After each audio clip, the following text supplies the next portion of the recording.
Le compte-rendu officiel indique que les terroristes ont planifié leurs attentats depuis Hambourg.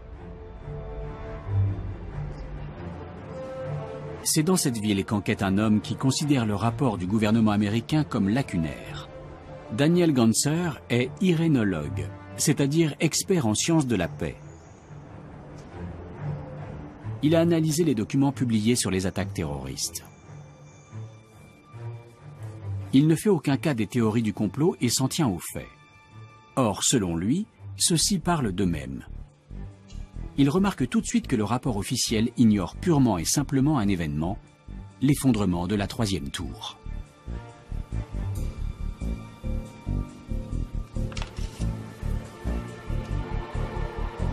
Peu de gens savent que le 11 septembre 2001, en plus des tours jumelles, le World Trade Center 7 s'écroule. C'est un bâtiment de 170 mètres de haut qui se trouve juste à côté des deux tours.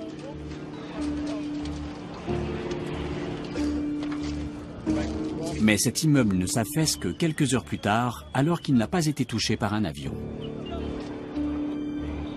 Les poutres métalliques ont-elles vraiment ployé sous l'effet de la surchauffe? Ou le bâtiment a-t-il été dynamité? Et pourquoi certaines chaînes de télévision ont-elles annoncé son effondrement 1 heure avant qu'il ne se produise? Depuis des années, on s'interroge sur les tenants et les aboutissants de cette affaire. Pour Daniel Ganser, le rapport de 2008 sur l'affaissement de la 3e tour n'est pas concluant.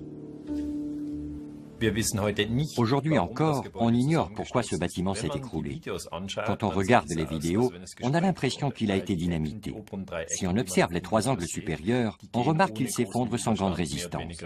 J'ai parlé à des experts en bâtiment qui m'ont assuré qu'on avait fait sauter l'immeuble. Alors bien sûr, on peut se demander si l'on sait vraiment ce qui s'est passé le 11 septembre. Un autre fait étrange s'est produit à Wall Street. La veille des attentats, des investisseurs anonymes ont parié sur une chute massive du cours d'American Airlines et de United. Ils ont eu raison. Les 2 avions détournés appartenaient bien à ces 2 compagnies. Certains ont dû gagner une fortune en étant informés de la mort imminente de milliers de personnes.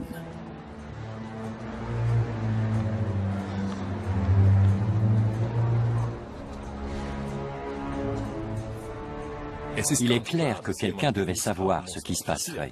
Il y a bien quelqu'un qui a organisé les attentats.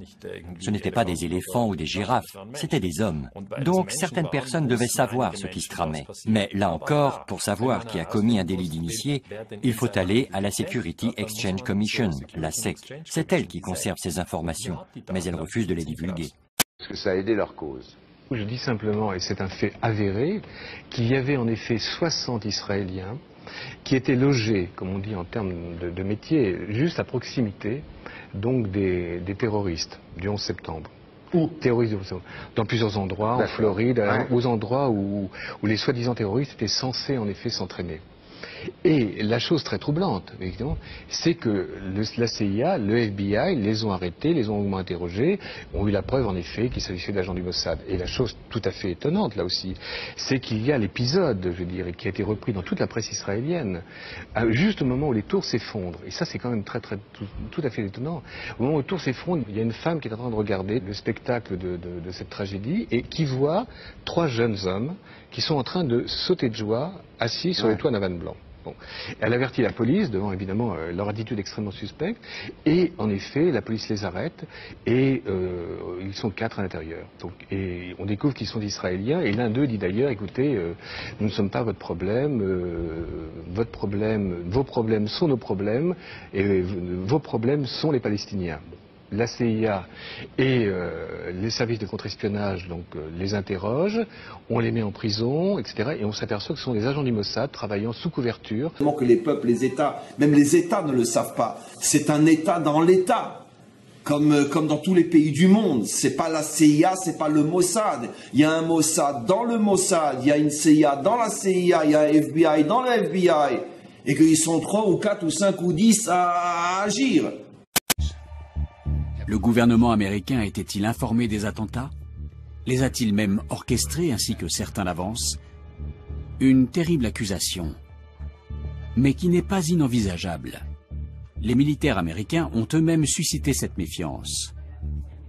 En 1962, il soumet un plan machiavélique au président des États-Unis, John Fitzgerald Kennedy. L'opération Northwoods prévoyait entre autres des attaques terroristes sur Washington et sur le trafic aérien civil.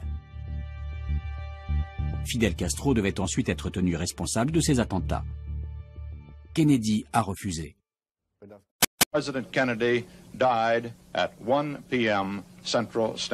Le 22 novembre 1963, des millions d'Américains apprennent en direct le décès de leur président sur leurs écrans de télévision.